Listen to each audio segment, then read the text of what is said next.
दो इम्पॉर्टेंट चीजें हैं जो हमेशा हमें याद रखनी है। सबसे पहला कि क्रोमोसोम्स और जीन्स दोनों पेयर में ही अकर करते हैं। क्रोमोसोम भी पेयर में रहेगा, जीन्स भी पेयर में ही रहेंगे। और जो दो एलील होते हैं एक पेयर ऑफ जीन में, वो लोकेटेड होते हैं एक ही लोकस पर, एक ही साइट पर। यानी कि जब हम होमोलोगस क्रोमोसोम की बात करेंगे तो दो एलील जो एक पेयर ऑफ जीन बना रहे हैं, दो एलील एक ही जगह पर मौजूद होंगे। लाइक अगर ये पेयर ऑफ जीन है और हम लोग दो एलील की बात कर रहे हैं, सपोज कलर ऑफ द आई, तो इनका पोजीशन भी क्या रहेगा, एक ही जगह पे रहेगा। ऐसे नहीं है कि एक यहां है तो एक दूसरे जगह पर है। दो alleles will be present at same locus, और जिस साइट पे वो प्रेजेंट होगा उस जगह को हम बोलेंगे लोकस। इन्हीं दो साइंटिस्ट सटन और बोवेरी, इन्होंने आर्ग्यूमेंट किया, बताया कि जब एक पेयर ऑफ क्रोमोसोम्स की पेयरिंग और सेपरेशन होती है तो ये क्या लीड करेगा, ये सेग्रीगेशन में लीड करेगा of a pair of factors. Factors यानी कि जीन्स जो वो कैरी करता है। और यहीं पर सटन और बोवेरी ने क्या किया, क्रोमोसोमल सेग्रीगेशन और मेंडेलियन प्रिंसिपल को जोड़कर हमारे सामने क्या रखा, क्रोमोसोमल थ्योरी ऑफ इनहेरिटेंस। अब इसी क्रोमोसोमल थ्योरी ऑफ इनहेरिटेंस को एज एन आइडिया यूज किया गया बाय थॉमस हंट मॉर्गन।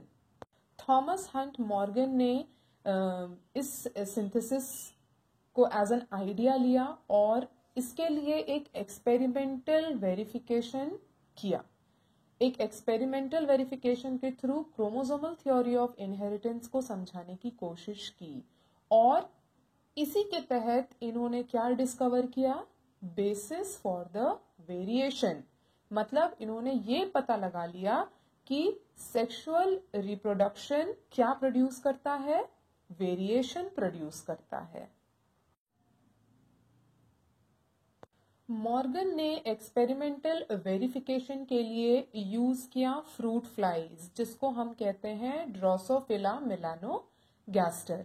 अब इन्होंने ड्रोसोफिला मेलानोगैस्टर को ही क्यों यूज किया, ये बहुत ही सूटेबल है for these kind of studies. इनका खास बात यह है कि इनको सिंपल सिंथेटिक मीडियम में लैबोरेटरी में इजीली कल्चर किया जा सकता है, इजीली ग्रो किया जा सकता है। और लाइफ साइकिल को कंप्लीट करने के लिए ये सिर्फ 2 हफ्तों का समय लगाते हैं। A single mating could produce a large number of progeny flies. यानी कि एक तो इनको कल्चर करना बहुत इजी है, प्लस जब इनकी मेटिंग होगी तो इनकी जो प्रोजेनी फ्लाइज ऑफस्प्रिंग्स आएंगे वो लार्ज नंबर में होंगे। There was a clear differentiation of the sexes, the male and female flies are easily distinguishable. बोलने का मतलब यह है कि जो मेल फ्रूट फ्लाई है और जो फीमेल फ्रूट फ्लाई है, इन दोनों को पहचान कर पाना बहुत इजी है। और इसलिए ड्रोसोफिला मेलानोगैस्टर को भी यूज किया गया क्योंकि इसमें नंबर ऑफ क्रोमोसोम्स पेयर क्या है, कम है। जैसा कि आप देख सकते हैं सिर्फ 4 पेयर ऑफ क्रोमोसोम्स इसमें होते हैं और इसलिए इसको स्टडी कर पाना बहुत आसान है। और ड्रोसोफिला मेलानोगैस्टर में जो हेरिडिटरी वेरिएशंस है उनको लो पावर माइक्रोस्कोप में भी बहुत ही ज्यादा आसानी से देखकर स्टडी किया जा सकता है। मॉर्गन ने लिंकेज और रिकॉम्बिनेशन जैसे तथ्यों को अपने एक्सपेरिमेंट्स के थ्रू हमारे सामने रखने की कोशिश की। मॉर्गन ने क्या किया, उन्होंने बहुत सारे डाई हाइब्रिड क्रॉसेस किए ड्रोसोफिला को ही यूज करके। क्या स्टडी करने के लिए, जीन्स के बारे में स्टडी करने के लिए जो कि सेक्स लिंक्ड है। कहने का मतलब या तो वो पैटर्नल होंगे या तो वो मैटरनल होंगे। तो जीन्स जो कि सेक्स लिंक्ड है इनको स्टडी करने के लिए ही इन्होंने सेवरल डाइहाइब्रिड क्रॉसेस किए। ये जो क्रॉसेस उन्होंने किए ये बिल्कुल मेंडल के एक्सपेरिमेंट्स के ही जैसे थे। जैसे फॉर एग्जांपल मॉर्गन ने हाइब्रिडाइज किया किसको किसको, yellow bodied and white eyed females को, और इसको क्रॉस किया brown bodied red eyed males के साथ। इन दोनों को जब इंटर क्रॉस किया गया और इनकी जब F1 प्रोजेनी सामने आई तो मॉर्गन ने क्या ऑब्जर्व किया, उन्होंने ये ऑब्जर्व किया कि जो दो जीन थे ये सेग्रीगेट नहीं कर पाए इंडिपेंडेंटली, और F2 रेशियो जब उन्होंने देखा ऑब्जर्व किया तो क्या देखा कि जो 9:3:3:1 का रेशियो होना चाहिए था ये नहीं आ पाया।